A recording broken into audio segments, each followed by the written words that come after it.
வணக்கம். சாந்தி சமையல்ல இன்னைக்கு நாம செய்ய போறது கேப்ப மாவு வடை. வடை செய்ய தேவையான பொருட்கள் என்னன்னு பார்க்கலாம்.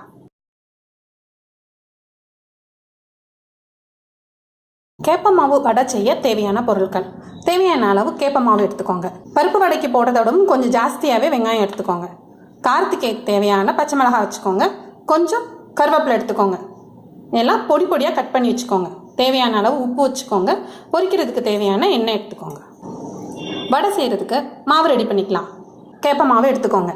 அது கூட பொடியாக நறுக்கின வெங்காயத்தை போட்டுக்கோங்க.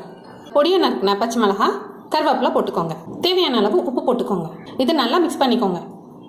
கொஞ்சமாக தண்ணி விட்டு சப்பாத்தி மாவு பிசைகிற மாதிரி பிசைஞ்சிக்கோங்க.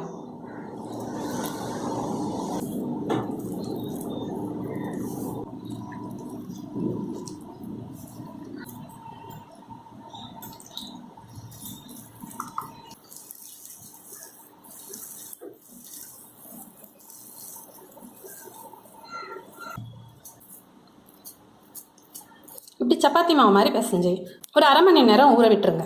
மாவு அரை மணி நேரம் ஊறிச்சு, நல்லா சாஃப்டாக இருக்கும். இப்போ வடையும் சாஃப்டாக வரும். இப்போ இது சின்ன சின்ன உருண்டையாக தட்டி வடையாக தட்டி எடுத்து வச்சுக்கோங்க.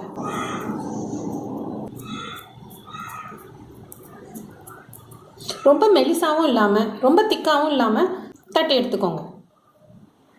எண்ணெய் சூடானதும் தட்டி வச்சிருக்கிற வடையை அதில் போட்டு பொரிச்சு எடுங்க.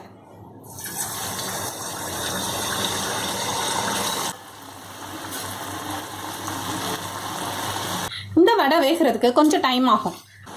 ரெண்டு பக்கமும் நல்லா திருப்பி போட்டு வேக விடுங்க. அடுப்பு குறைச்சி வச்சு மெதுவாக வேக வச்சு எடுத்துக்கோங்க. வடை நல்லா வெந்துடுச்சு. இப்போ இதை எடுத்துடலாம். கேப்ப மாவு வடை ரெடி ஆயிடுச்சு. தேங்காய் சட்னியோட பரிமாறுங்க. ஈவினிங் ஸ்நாக்ஸா கேப்ப மாவு வடையை பொரிச்சு சாப்பிட்டு பார்த்துட்டு எனக்கு கமெண்ட் பண்ணுங்க. இந்த வீடியோ உங்களுக்கு பிடிச்சிருந்ததுன்னா லைக் பண்ணுங்க, ஷேர் பண்ணுங்க, சப்ஸ்கிரைப் பண்ணுங்க.